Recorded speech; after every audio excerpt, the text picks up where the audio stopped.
Hi, my name is Crow and my pronouns are he, him. Really happy to be here today at the Office of Patient Experience to talk a little bit about my story. I came out about 2 years ago now.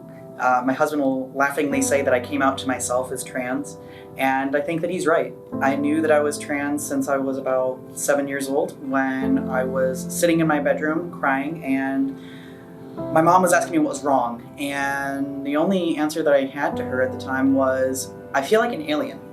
I feel like I don't belong here. I didn't realize that trans was a thing. I didn't realize that at the time. I knew internally that I was a man, and yet everybody was here treating me like a woman.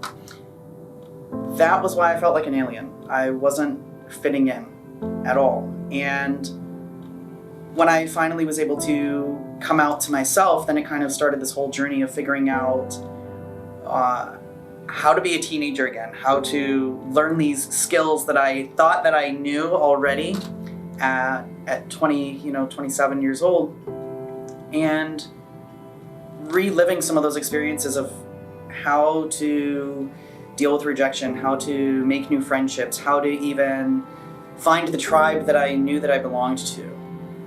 And I did a lot of soul searching in that time. I did a lot of going to meetings, talking with doctors, trying to figure out where did I belong. And I actually found that through talking with my doctors and talking through my feelings that I really needed to be integrated into a group of people that made me feel accepted and welcomed.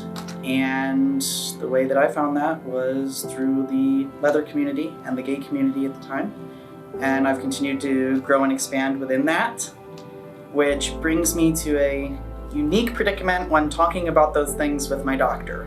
Talking about what it means to play safe and have sex safely, how to protect myself from HIV, and to not be stigmatized about the way that I lead my life. I am a married gay man, and I have, multiple relationships with different people. And when you're bringing that to a heteronormative society, it can be very disconnecting because people can't relate to you. So when I came to U of M, the thing that I found was an endocrinologist who not only really focused on me and what my goals were, how she could help me, not just from the medical standpoint. She made it very clear, how can I help you? What do you need from me? And for me, that made all of the difference about being open and honest about who I am, which allowed me to further explore myself, but also allowed me to get the healthcare that I knew that I needed.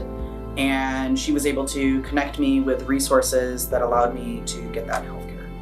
I distinctly remember calling another healthcare system and asking to get signed up with an endocrinologist, to which they replied, "We don't treat trans people here." So I followed up with the question, "You treat diabetics, right? You give them insulin?" And they said, "Yeah, of course." As a person who lives with gender dysphoria and needs testosterone to help me overcome that, it didn't make sense to me why somebody wouldn't treat my demographic at their healthcare system. I was then, after that, later referred to U of M. And I'm so glad that I was, because the healthcare provider that was closest to me wasn't able to serve my needs. And as somebody who travels more than an hour every time to get this healthcare, the reason that I do that is because of the fact that I get the healthcare that I need. And that's what I want. I want the ability to have accessibility to the healthcare that I need. And currently for me right now, I'm getting that through U of M.